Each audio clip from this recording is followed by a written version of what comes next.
India claims the entire state of Jammu and Kashmir, and as of 2010 administers approximately 43% of the region. It controls Jammu, the Kashmir Valley, Ladakh, and the Siachen Glacier. India's claims on these lands are contested by Pakistan, which administers approximately 37% of Jammu and Kashmir, namely Azad Kashmir and Gilgit-Baltistan.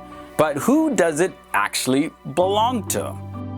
Welcome back to another episode of FTD Facts. I'm Leroy Kenton, and yeah, we're jumping into this debatable topic because you guys have been requesting for me to do this video for a very long time. Here's all the requests. Now, before I continue, the question I want to ask is, should Kashmir join Pakistan, India, or be independent? Now, beginning with the origin of the dispute now, so Kashmir is the northernmost region of the Indian subcontinent, more specifically Jammu and Kashmir. The Kashmir dispute dates back from 1947. The partition of the Indian subcontinent along religious lines led to the formation of India and Pakistan. But there were still around 650 states run by princes which existed inside these two independent countries. In theory, these princely states had the option of deciding which country to join or remaining independent. But in reality, the population of these states chose which country they wanted to join. They had been struggling to get freedom from the British for almost 100 years. And now that they had gotten what they wanted, they were not going to just let the princes make the decisions for them. Kashmir was one of these states, and because of its location, it could join either India or Pakistan. The Mahajara of Kashmir was Hindu, while the majority of its population was Muslim. So he decided to stay neutral when it came to choosing. Now let's talk about the War of 1947. The hopes of remaining neutral crumbled on October 1947 as Pakistan sent in Muslim tribesmen who were knocking at the gates of the capital of Srinagar to try and persuade the Maharaja. The Maharaja Hari Singh appealed to the Indian government for military assistance and fled to India. He signed the Instrument of Accession, giving up Kashmir to India on October 26. So India and Pakistani forces fought their first war over Kashmir in 1947 to 1948. In a resolution dated August 13, 1948, the UN asked Pakistan to remove its troops, after which India was also to withdraw the bulk of its forces. India, having taken the issue to the UN, was confident since the most influential Kashmiri mass leader, Sheikh Abdullah, was firmly on India's side. An emergency government was formed on October 30th, 1948, with Sheikh Abdullah as the prime minister. Pakistan ignored the UN mandate and continued fighting, holding on to the portion of Kashmir under its control. On January 1st, 1949, a ceasefire was agreed with 65% of the territory under Indian control and the remainder with Pakistan.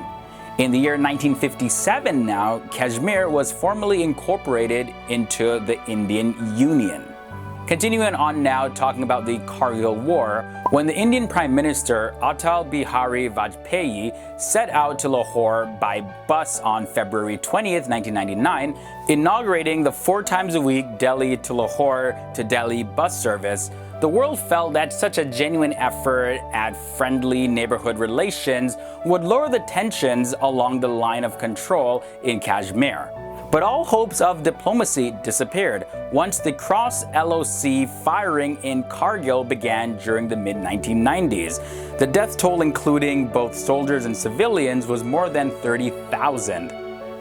Despite much pressure from the military and the public, the Indian government decided not to cross the LOC. The conflict ended only after Bill Clinton, the US president, and Nawaz Sharif, Pakistan's prime minister, met in Washington on July 4th, 1999. Now, despite a lot of the violence, there is still some hope.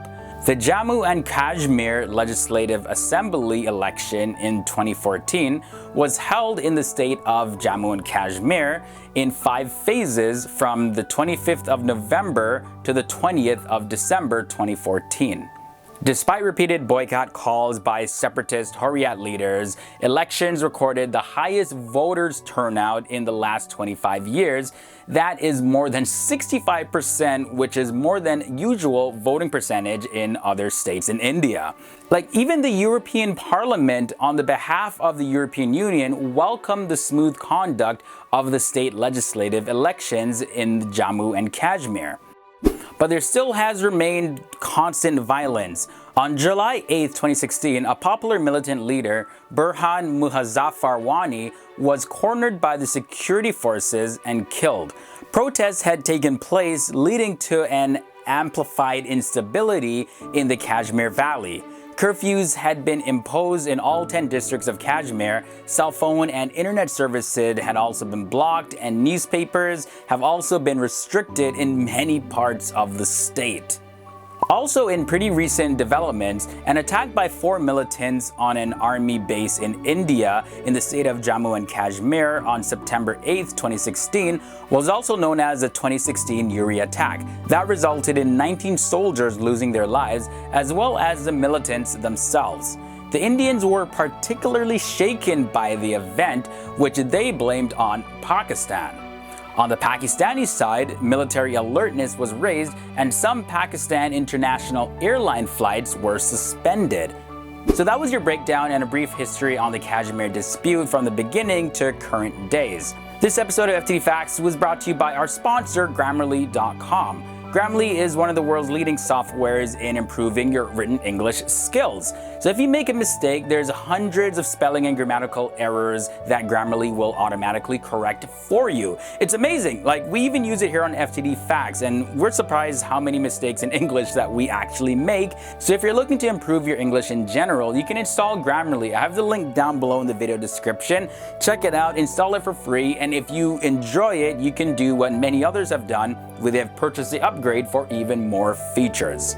In closing, Kashmir is still a hot topic today. Kashmiris would say that the future of Kashmir should be determined by Kashmiris, not by India, not by Pakistan, not by anybody else. Some want to join Pakistan, some want to remain in India. But again, what do you think the future of Kashmir should be?